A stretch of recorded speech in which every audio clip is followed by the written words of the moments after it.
Assalamualaikum warahmatullahi wabarakatuh. Perkenalkan, nama saya Latifatul Hasanah dengan NIM 14014210448. Pada video ini saya akan membahas materi tentang sistem pernapasan dan sistem peredaran darah dengan dosen pengampu Ibu Dr. Sri Sulistiorini MPD. Sistem pernapasan pada manusia. Pernapasan bisa disebut juga dengan respirasi. Sistem pernapasan pada manusia adalah sekumpulan organ yang terlibat dalam proses pertukaran gas oksigen dan karbon dioksida dalam darah. Pada pernapasan manusia terdapat mekanisme. Yang pertama, pernapasan dada. Pada pernapasan dada berlangsung 2 tahap, yaitu 1. Inspirasi. Pada tahap ini terjadi bila otot antar tulang rusuk keluar terkontraksi, tulang rusuk terangkat, dan volume dada membesar. Kemudian paru-paru mengembang, sehingga tekanan udaranya menjadi lebih kecil dari udara atmosfer sehingga udara masuk. Yang kedua, ekspirasi. Pada tahap ini terjadi bila otot antar tulang rusuk keluar berelaksasi. Tulang rusuk akan tertarik ke posisi semula dan volume rongga dada mengecil. Yang kedua, pernapasan perut. Pada pernapasan perut juga terdapat 2 tahapan. Yang pertama, inspirasi. Penghirupan akan terjadi bila otot diafragma berkontraksi. Diafragma mendatar dan mengakibatkan volume rongga dada membesar, sehingga tekanan udaranya mengecil dan diikuti paru-paru yang mengembang. Yang kedua, ekspirasi. Proses penghembusan diawali dengan otot diafragma berelaksasi dan otot dinding perut berkontraksi. Ini menyebabkan diafragma terangkat dan melengkung menekan rongga dada. Maka volume rongga dada mengecil dan tekanannya meningkat, sehingga udara dalam paru-paru keluar. Pernapasan perut biasanya terjadi saat kita sedang tidur. Selanjutnya, alat pernapasan pada manusia. Yang pertama, rongga hidung. Hidung merupakan organ pertama yang dilalui oleh udara. Dalam rongga hidung terdapat rambut-rambut dan selaput lendir yang berfungsi sebagai penyaring, penghangat, dan pengatur kelembapan.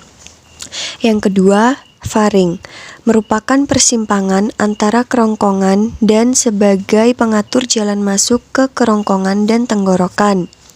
Yang ketiga, laring. Laring adalah pangkal tenggorokan. Terdiri atas kepingan tulang rawan, membentuk jakun, dan terdapat celah menuju batang tenggorokan atau trakea.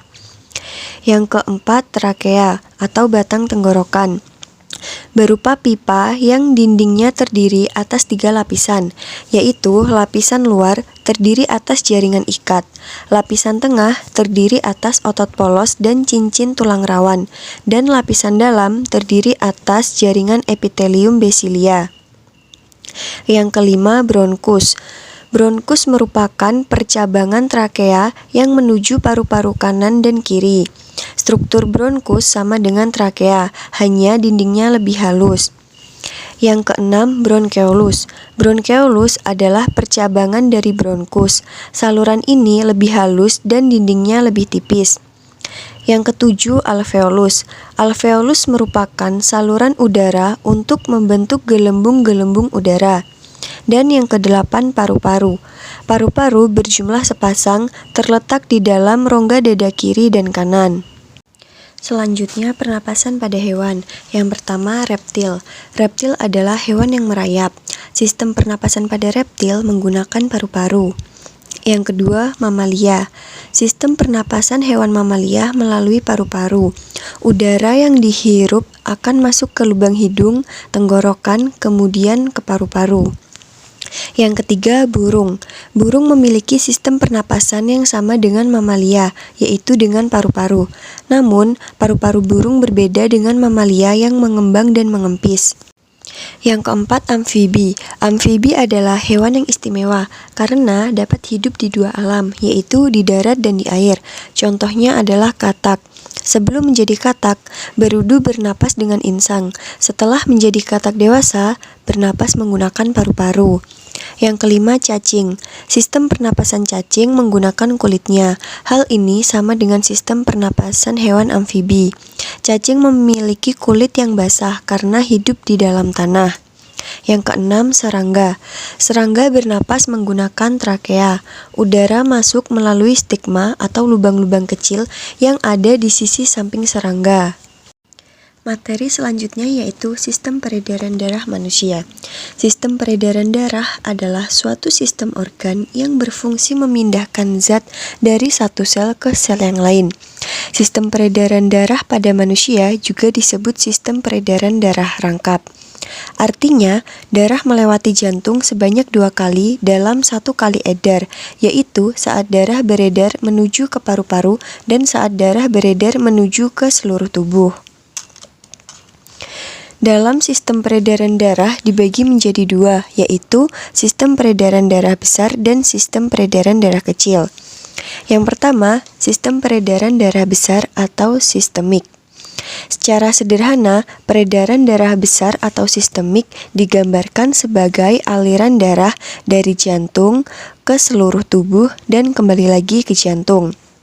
Yang kedua, peredaran darah kecil atau pulmonal. Secara sederhana, sistem peredaran darah kecil atau pulmonal ini digambarkan sebagai peredaran darah dari jantung ke paru-paru dan kembali lagi ke jantung. Pada sistem peredaran darah manusia terdapat 3 komponen penting, yaitu 1. Jantung. Jantung adalah organ paling vital dalam sistem peredaran darah manusia yang fungsinya memompa dan menerima darah ke seluruh tubuh. Yang kedua, pembuluh darah. Pembuluh darah adalah pipa elastis yang menjadi bagian dari sistem peredaran darah manusia. Pembuluh darah berfungsi untuk membawa darah dari jantung ke bagian tubuh lain atau sebaliknya. Ada 3 pembuluh darah utama, yaitu arteri, vena, dan kapiler. Yang ketiga, darah. Darah berfungsi untuk mengangkut nutrisi, oksigen, hormon, dan berbagai zat lainnya. Darah terbagi atas beberapa komponen, yaitu plasma darah, sel darah merah atau eritrosit, dan sel darah putih atau leukosit. Selanjutnya, peredaran darah pada hewan dibagi menjadi 2. Yang pertama, sistem peredaran darah tertutup. Pada sistem ini, darah mengalir ke seluruh tubuh melalui pembuluh darah. Jantung akan memompa darah ke seluruh tubuh melalui pembuluh darah. Setelah itu, darah akan kembali ke jantung melalui pembuluh darah juga. Yang kedua, sistem peredaran darah terbuka. Pada sistem ini, cairan tubuh tidak selalu beredar di dalam pembuluh darah. Darah dan cairan tersebut akan keluar dari pembuluh darah dan beredar di dalam rongga tubuh. Sistem peredaran darah yang pertama pada ikan. Alat peredaran darah ikan terdiri dari jantung, pembuluh nadi ventral, pembuluh nadi dorsal, dan kapiler. Jantung ikan terdiri dari 2 ruang, yaitu serambi dan bilik. Yang kedua, sistem peredaran darah pada serangga. Sistem peredaran darah pada serangga hanya terdiri dari 1 pembuluh yang memanjang. Peredaran darah pada serangga adalah peredaran tunggal dan tidak melalui pembuluh darah. Yang ketiga, sistem peredaran darah pada amfibi. Contohnya katak. Alat peredaran darah yang dimiliki katak terdiri dari jantung dan pembuluh darah. Sistem peredaran darah yang dimiliki katak yaitu sistem peredaran darah ganda tertutup. Yang keempat, sistem peredaran darah pada reptil. Alat peredaran darah yang dimiliki reptil terdiri dari jantung dan pembuluh darah. Peredaran darah pada reptil adalah ganda dan tertutup.